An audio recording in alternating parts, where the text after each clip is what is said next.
So I'm going to tell a little bit of the story of the book and how we got to this particular place and where we are today. So one evening in the fall of 1969, along the picturesque cliffs of Big Sur, California, at the newly established thought center named Esalen, which is one of the sort of primary hotspots of the human potential movement, Stuart Brand approached John C. Lilly with a copy of George Spencer Brown's The Laws of Form. Brand had already listed the Laws of Form in his fall 1969 Whole Earth catalog on page 10 next to the Tao Te Ching. But the review was more of a non-review endorsement than a helpful guide. As you can see, the very first one was, "Jesus Christ, I'm not ready to review this book. Who the hell is?" John Lilly, who he asked to review it, had long since made a name for himself in neurophysiology, although the last decade had seen him venture far beyond the realms of established science. He'd gone from sticking electrodes in the brains of monkeys and dolphins and recording their brain waves to immersing himself in sensory isolation tanks, dropping acid, hearing voices in the deep. Even he thought those of alien beings who transmitted messages to him during these trips.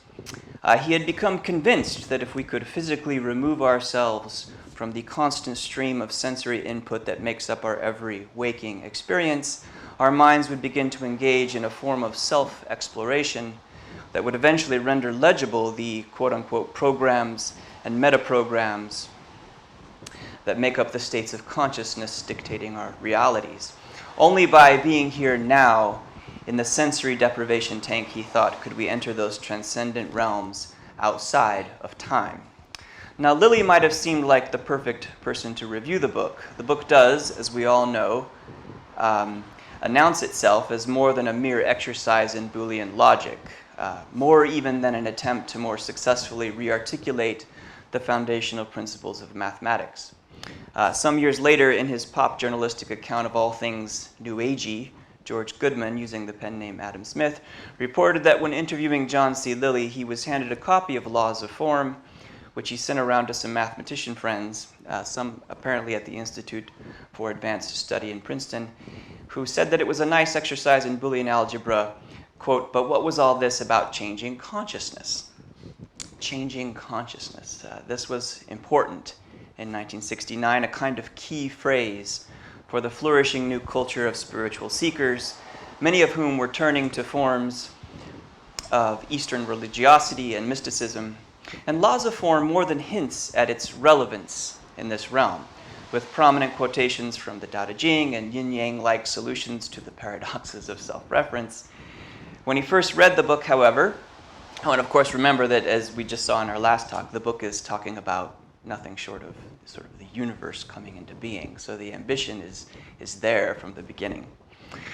And Lilly might have seemed like the perfect person. When he was handed this copy, he completely refused. In fact, he said, I don't think I can write the review, and in fact, there was only one person in the United States, possibly in the world, capable of reviewing this book, and that was Heinz von Foerster. And I actually have a little bit of the interesting back and forth between Heinz von Foerster and Stuart Brand. This is at the University of Illinois Heinz von Foerster archive. Stuart Brand writes to him, the book Laws of Form has everybody spinning, like John Lilly has bought and given away 6 copies and keeps getting knocked into trances by material in the book. Our problem is that nobody will review it. Will you? And Heinz von Foerster, actually, when he received the book, he recognized the name. He had a friend, his friend Gordon Pask, had sometimes referred to this quote-unquote crazy friend who lived nearby in Richmond, Surrey. And von Foerster later said that when he received his copy of the book, the next morning his wife came to him and said, what, did you just get a new book of jokes or something? Because I heard you up all night laughing. And he said, no, he replied, its funny logical somersaults had me totally enchanted and delighted, he said. Now, and you can see actually here that Stuart Brand follows up with a second request, which is that if he's teaching Laws of Form, could he sit in on the class at the University of Illinois. Now, von Foerster, it should be said, was comfortable moving among both technocrats and counterculturalists. He was expert at computation and cybernetics, as well as happy to go on hippie trips and Buddhist riffs. But he was never a hardcore spiritualist or seeker of the paranormal, certainly not as much as others were at the time. But when he wrote his glowing review in the Whole Earth catalog, and here it is, again next to the Tao Te Ching, prominently placed, just after some interesting couple pages on Buckminster Fuller. And I love that the very first line is an exclamation point. The laws of form have finally been written. It thrust the laws of form into the book itself into a conversation that immediately foregrounded its spiritualized and cosmic implications. When Alan Watts got a hold of the book, he reportedly jumped on a flight to England just so that he could meet the author. And that meeting apparently, and I think not so characteristically, went extremely well. And for those of you that know more about this, we'll get into it. Watts came back to the West Coast positively flushed with excitement at Spencer Brown's masterful breakthrough. And shortly after that, in 1972, Watts gathered together, and I think this is, okay, we'll get to this in just one second. But when Watts came back, he gathered together a group of people, including John Lilly, and they organized what they called the American University of Masters, or AUM, which was OM, was kind of a riff on, and the founding of which would serve as the occasion for Spencer Brown's visit.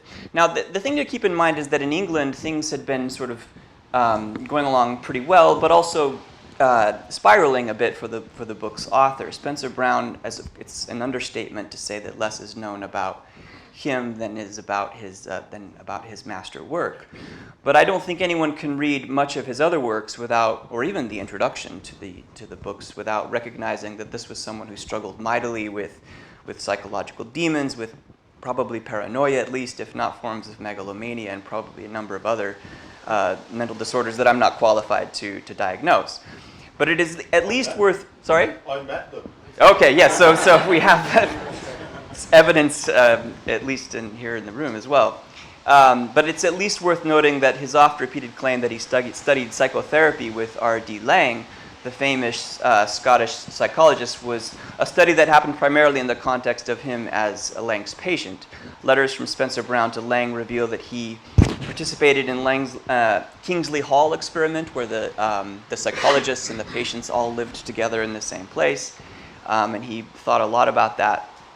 And he was working out some of the most interesting concepts from laws of form while he was in psychotherapy with R.D. Laing.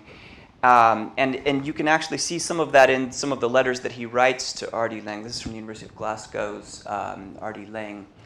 I think it's kind of interesting that he talks about, I found in my own studies, this is Spencer Brown, in my own studies, that a form of precursing is universal.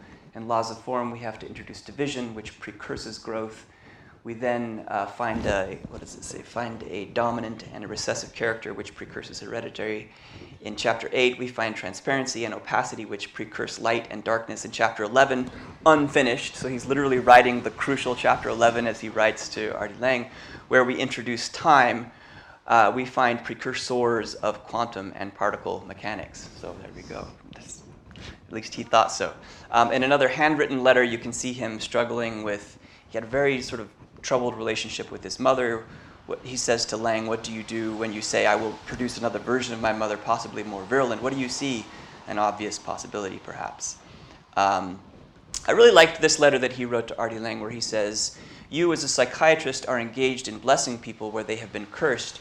You take them back through time. Show me, you say, where the curse was sown, and there you plant a blessing which will grow up by the side of the curse and intertwine with it and neutralize it. One reason for terminating my own analysis just now is that it has covered the natural ground of my personal existence. The anguish that remains to me is a carryover from other existences. One day, perhaps, you will help me with them, but it will require a deeper regression than I have felt it safe to undertake in the present analysis." That may have been due to the fact that R.D. Laing at the time was kind of participating in the new excitement of rebirthing exercises and sort of going back to the primal scream, and he may or may not have felt that that was useful. In any case, the invitation to come to California and speak about laws of form reached an author with a number of issues, and probably someone not exactly up to the task to becoming a spiritual guru to the luminaries who would be waiting to hear him in the United States. Once he agreed, Watts and Lilly and others began spreading the word. The list of invited guests, and here you can see von Foerster being invited to speak or to attend the conference to introduce the work of the Laws of Form, which they said was, in their minds, this is from Lilly and Watts, one of the great masterpieces of Western philosophy. And of course Heinz writes back, who in the world could turn that down? For sure, not I. Oh, and I thought was interesting too. There's only one hitch. He says, I have to present the opening address to the European Congress on Cybernetics in Nuremberg on the morning of the 28th, which was right after the conference. And so if you go back and you look at von Foerster's notes, you can see that he takes what he gathered from the meeting at Esalen with Spencer Brown and takes it immediately to the European Congress on Cybernetics. So it's sort of immediately interjected into that. But here's the invited guests who were invited to the Spencer Brown conference from March 18th to 28th, 1973. It's a real sort of who's who of kind of 70s luminaries and gurus. I'm not quite sure who the muses of Santa Barbara are exactly, but I'm still sort of figuring out who all of these people. Sorry? I don't think Richard Feynman attended.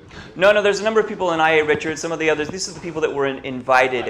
I have an actual list of the people who attended.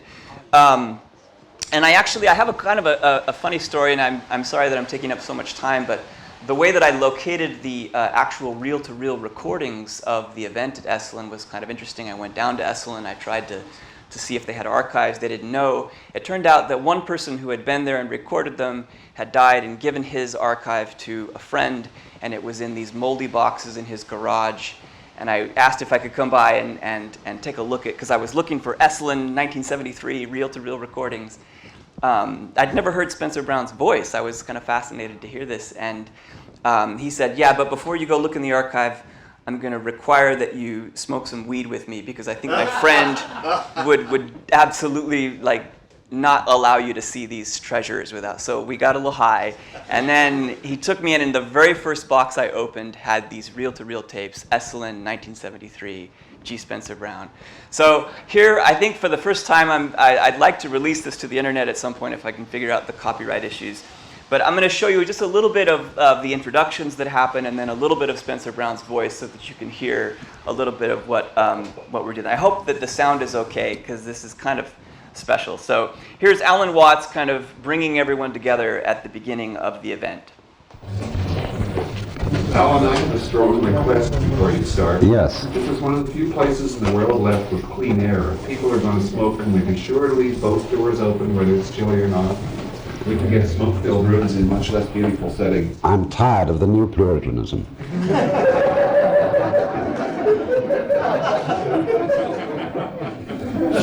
You are one of the offenders. Yes, of course, but it takes someone. For an offender to exist, it takes someone to be offended. These are the actual photographs of the event as well that I found at the Heinz von Forrester. We've put up with this archives for in years. Vienna. No, that's nonsense.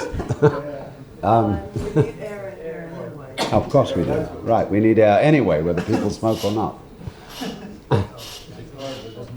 Now, I want this to be a relaxed assembly, because we are greatly honored by the presence of so many distinguished scholars. And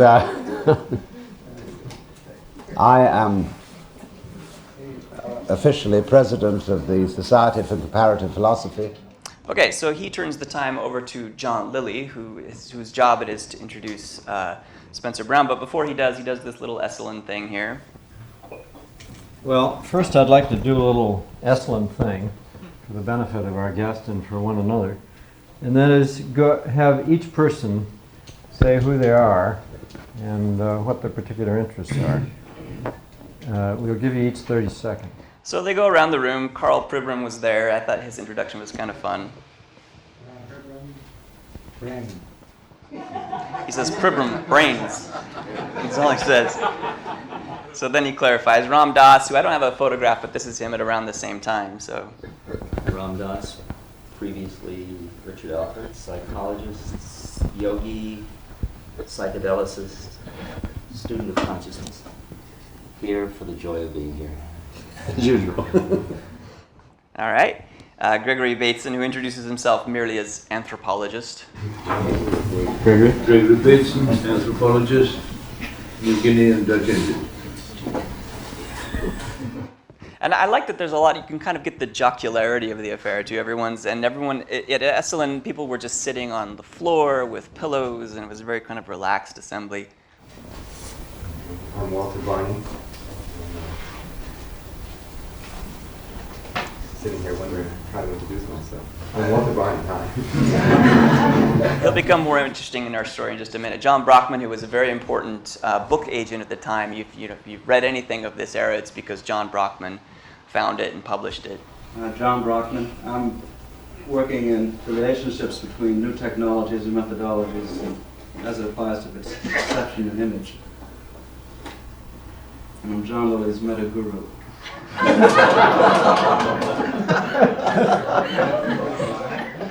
I'm his non-student. I suppose being well, that makes me one of the 4,000 Sufis who are wandering the face of the earth but not members of any clubs. We come down Anyone from recognize what Amanita is? the wine country of the Napa Valley up north. He named his daughter Amanita, so taken with the drug. All right. Heinz? I'm Heinz von Foerster. I'm coming from Vienna, Austria. Since all Viennese are related with each other, I am somewhat a distant cousin of Ludwig Wittgenstein. Is that why you're here? Because I'm at the University of Illinois, I'm a second order guru to John Lilly. This person I thought was kind of interesting. She came just as a reporter and noted a number of things, one of which was the sort of exclusively male quality of the event. I'm Carol Bean, and I'm a member of the Curious Camp. A little bit of a critique of the thing here. I'm Stuart Brand. I'm a former editor.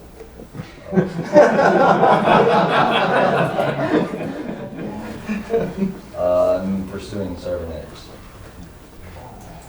And then here's the actual introduction. Now, we've skipped our guest, G. Spencer Brown, otherwise known as James Keyes, whose book, The Laws of Form, I first came on to when I refused to review it for the Whole Earth catalog. And I want to start some mythology right here, without Stuart Brand's cooperation. He says that independently of me, he got the idea of having Heinz von Foerster review it for the catalog. I say I made the suggestion. He kept coming back and coming back. I kept reading the book, and not being capable of reviewing it. G. Spencer Brown, an enigmatic figure, to say the least. His book preceded him. We knew less about him than we know about Carlos Castaneda. All right, so now he's introduced, and here is Spencer Brown himself. Well, I don't know what to say. It is a great pleasure and a great honor to be here. I don't feel that I deserve the honor in any way. It's also, I think, I feel rather nervous of this audience has so many and so different qualifications.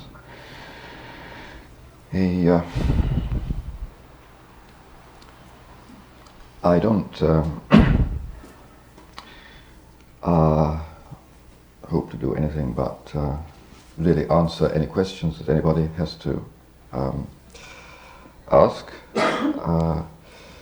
about the nature of what I was trying to do when I began to write Laws of Form, and the very different answer of what I actually found had appeared when I had finished the book. I love that he's very struggling through the thing in some ways, but also very articulate. I'm just going to give you just a few little phrases of like sort of best hits of some of the things he mentions here. Logic, in other words, has no, it itself is not mathematics. It is an interpretation of a particular branch of mathematics, which is the mathematics, the most important non-numerical branch of mathematics. There are other non-numerical branches of mathematics. Mathematics is not exclusively about number. When you do this peculiar thing of making something self-referential, that is, making the answer go back into the expression out of which the answer comes, you now automatically produce this set of possibilities which are well known in numerical mathematics, which everybody's been terrified of looking at. All right, so we're going to move on really quickly because I'm just about out of time. I think it's interesting to notice that even before the event happened, he was threatening to pull out of it. Heinz von Foerster got a letter later saying that he may not actually even show up, that there was a dispute about money and so on. And so the fact that he actually pulled through is good. And then in the wake of the event, a number of very interesting sort of countercultural and extra-textual expressions begin to show up, one of which is published by Walter Barney, who had introduced himself at the event in Pacific Sun.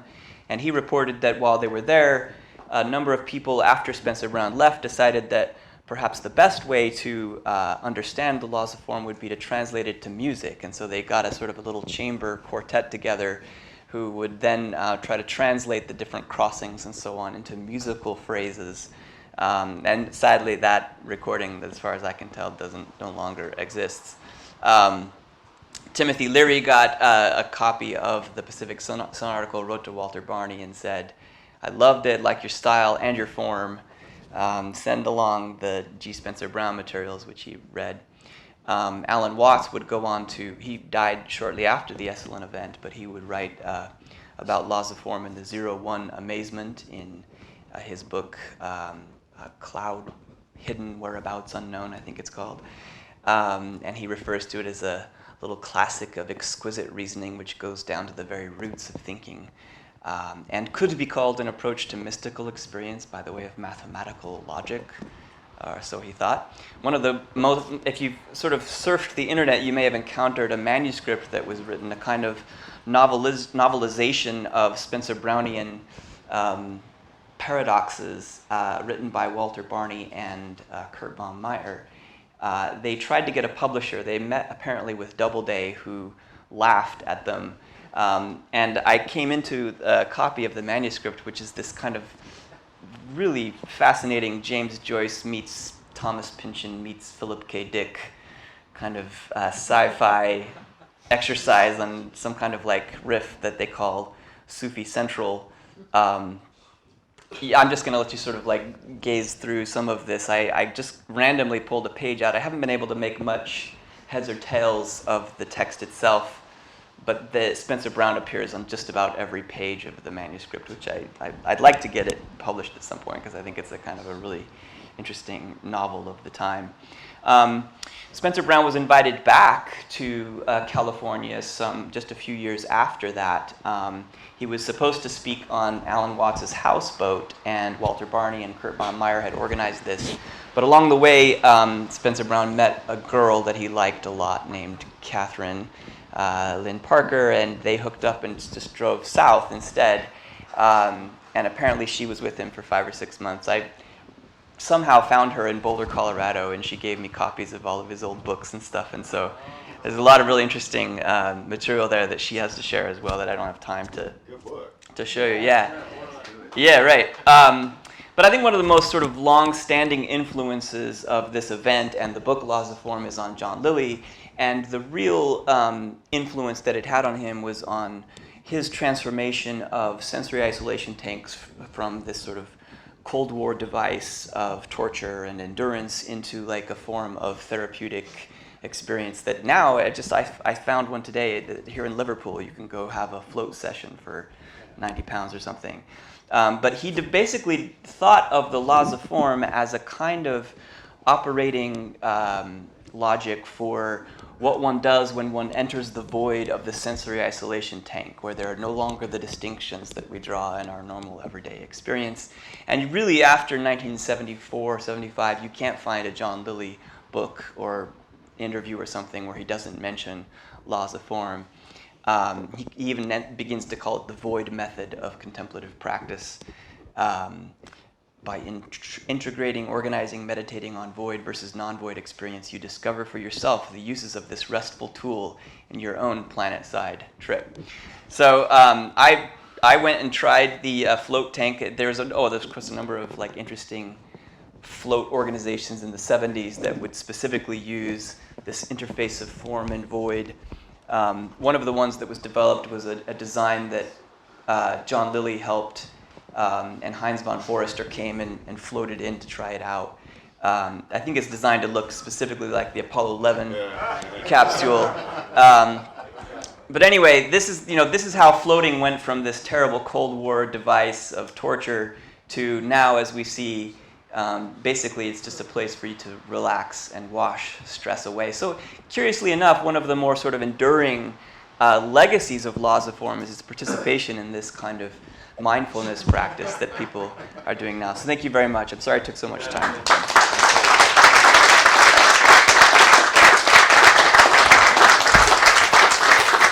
Okay, I know it's lunchtime, and I'm happy to answer over lunch as well, but if anyone has any quick questions before we do that, yeah. I might have dreamt about this, but pieces of this tape that you played, I might have found them on the internet a few years back. Is there any chance that there is the recording of von Foerster's part is in Vienna in the archive there. The rest of it is transcribed. There is a transcription. I think if you go maybe even on the way back. Some of the rest of it is transcribed. Yeah, and some of the rest of it is not complete. There was more than one person recorded. The Kurt von Meyer tapes that I got had that particular lineage, but I think Alan Watts had his own recording. There are two separate recordings. Yeah, so you can in fact find sessions. Right now it's just session 1. I don't know what happened to sessions 2 and 3 on SoundCloud and other. It's out there, but session 4. I can no longer find, and when I contacted Henry Jacobs back in the day and got the tapes from him through the postal mail, he didn't have session 4 anymore because of a house fire. But then I heard from someone somewhere that someone he sold them to one day sent him back session 4, so it exists somewhere. Perhaps you have session 4. I'm very curious. I think I do. Yeah, I had actually one of the tricks that I had to figure out was that I didn't know the original speed of the reel-to-reel recording, so I was like, do I give Spencer Brown a high voice or do I give him a low voice? So what I did was I went and mashed Alan Watts' voice, and then I was able to sort of figure out what I felt like the speed would have been. And that's why you're at Yale. There you go. Yeah. Friends in Los Angeles with recording equipment, actually. Yeah, Louie. Through Cybernetics and Human Knowing, we've been in contact with Cliff Barney, and the next issue, or fall issue of Cybernetics and Human Knowing, will publish the transcripts as Cliff Barney has them. Oh, fantastic, yeah. Doesn't Cliff Barney have copies of those tapes, maybe the same ones you have? I gave them to him. Oh, yeah. I went out to Sonoma and I met Cliff and I gave him copies. So if he has them, it's for me. Yeah, in the last couple of years, yeah. But he had. He didn't have them before I gave them to him. Apparently, that he said maybe he did, but he seemed really grateful when I gave him. I met him for dinner and we talked. So yeah. Yeah. So on the floating idea. Yeah. Floating in water. Elizabeth Pass describes Spencer Brown as writing portions of laws of form in their bathtub. Yeah, that's right. Stafford Beer, according to Lou, also said the same. This was one of the things that Katherine Parker. Bathing seems to be a major trend. No, it's true. One of the things his former girlfriend said when I met her was he spent so much time in the tub. Like he would just that's where he would sit and think, not with a pad of paper or something, just sitting in the tub and floating. So I don't know, maybe there's something to it. No, there is. Try it, I guess. We'll see. Yeah. Any other questions before we go to lunch? Well, I just want to say that I'm very excited. I really appreciate your talk. And, John Lilly is how I got into even calling Spencer Brown and then it was just cybernetics, and now I do phenomenology. So I'm actually very interested myself in continuing the kind of work, the kind of interpretation that John Lilly had, not just generally from like science of consciousness, a la John Lilly and Tart and others, but in particular like philosophy, Husserlian phenomenology, because this was before I went into school, So I'm actually very interested in continuing this kind of work, and I think that this is a dimension of the interpretation of laws of form that can be very powerful, if only now it's, for relaxation at spas, we could continue the scientific aspect of it, and it can go in very interesting directions. Trajectory with that, right? Like he was. That's actually interesting because the picture that I showed of Chogyam Trungpa with Ram Dass, that was Varela's personal guru as well, right? Where did he go? There he is. Yeah, this guy at Naropa University. But didn't you do a course at Naropa University at one point? And I think, yeah, and as I recall, you had everyone go. You told me, and forgive me if I'm misremembering, but you had everyone go out on the quad and like recite. Or read it out loud together, right? It was like I'm sure we did some reading. Something like that, yeah. Form is emptiness, emptiness. Yeah, and that was one of the. So after Spencer Brown left Esalen, that was Ram Dass's suggestion that everyone like sit and intone together the book. So maybe at a final session here. I don't know. Perfect continence. Yeah. My understanding is he left very early. Is that right? He left. Yeah, well, as you saw in that letter that Alan Watts' daughter wrote to Heinz von Foerster, he almost backed out of the event entirely, and when he came, he was very uncomfortable, didn't want to be there. Foerster suggested that nudity might have had something to do with it. There was practices in Esalen. Well, I asked, who did I ask about that? Cliff Barney, actually, who said, no, he loved being nude with women. That was not a problem. It was about money and not wanting to be there or something. And containment. He never liked being contained under any circumstances. So yeah, he probably was just uncomfortable generally, yeah. Except in the bathtub. Yeah, unless there was no yeah. Anyway. So yeah, I'd like to write something longer about all of this at some point, a longer sort of history of the spiritual life of the book itself and kind of how it became part of this. But yeah, so thanks for all of your questions.